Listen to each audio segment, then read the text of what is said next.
I'm here. Can you hear me? Oh, we can hear you good. Woo! All right, now Erik's in Nashville, so which is exciting. We got you live here, and you can hear us okay? Yeah, I can hear you great. Okay, now I know no one's seen the movie, so it's hard to do a Q&A before.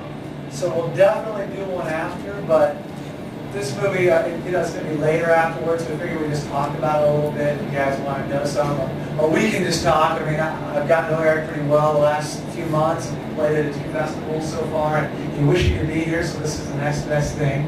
And so, I mean, first off, we're big Jaws fans, like everyone else here, I'm sure. Oh, of course. We've got some huge fans, some guys drove in, like 6 hours away, right when Wow. we're filming this thing. Wait, top shelf, you drove, how far? Back.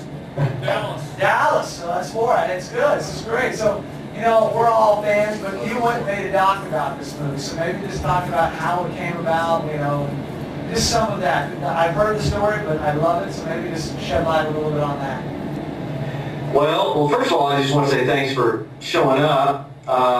We all are obviously Jaws fanatics, and it's in our blood, and we have to drive, out of our way to do things like this. In our case, we had to go out of our way and make a documentary over 5 years of our lives, and it's the most aptly named project I've ever been involved with, because if anything is still working, it's this documentary. Well, just to kind of start, and I want to keep it short because I want to get right to the doc for you guys, but basically it's just the product, it's a labor of love that was born out of the passion of 4 fans, myself and my colleagues Jake Dove, James Gillette, and James Michael Roddy. And Jaws is just one of those films that has affected so many people, and it had a huge impact on our lives personally. And one of the aspects that you'll see that we do cover is the fact that the film has influenced some of the real movers and shakers in the film industry, in the fields of science and shark ecology and all these ways.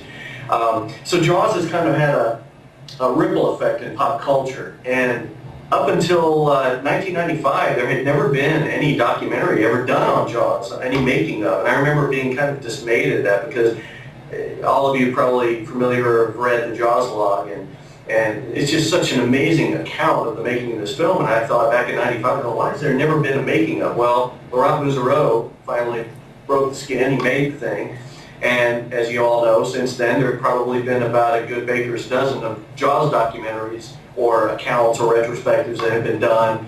Biography Channel, E!, True Hollywood Story, Stage the Screen, you name it.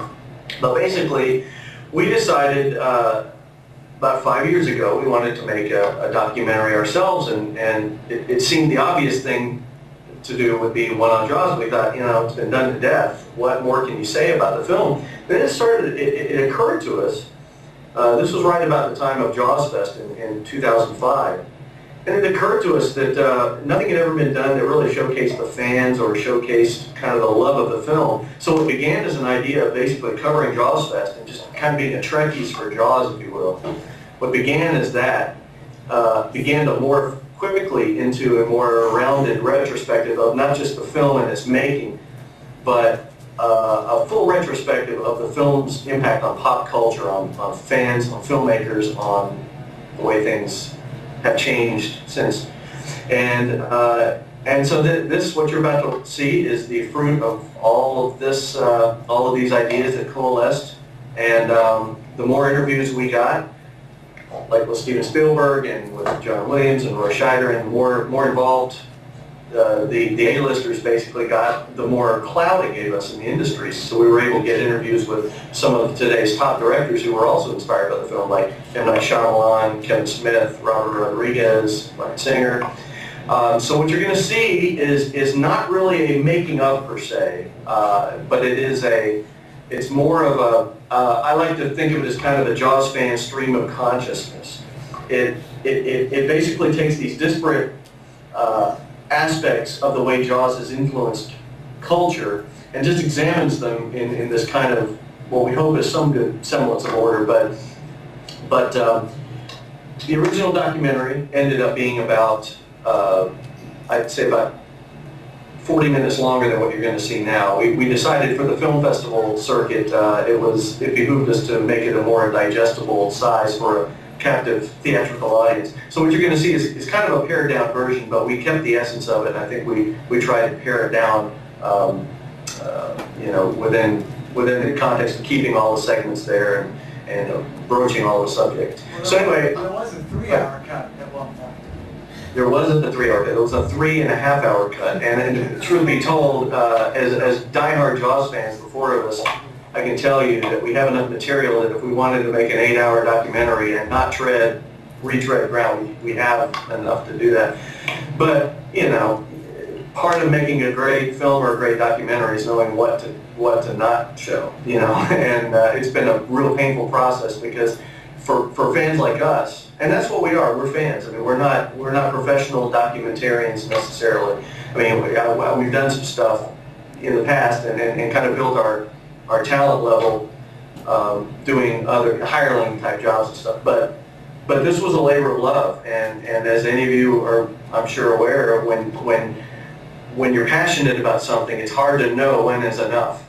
We have to make something that is going to appeal to the fan base, but is also going to appeal to the general public if there's any chance of getting a distribution deal, which we're still working on. So anyway, so what you're going to see, I don't know, how many of you, just out of curiosity, how many of you actually have heard or followed the progress of the doc in the past? Right here. Oh, right here. So, always. Number. Here. These guys have been knowing, they knew about it when you started shooting. So. Wow. Well, I hope it's not a letdown, because I know 5 years is a long time to build up expectations. But again, I think the thing you're going to find different, perhaps,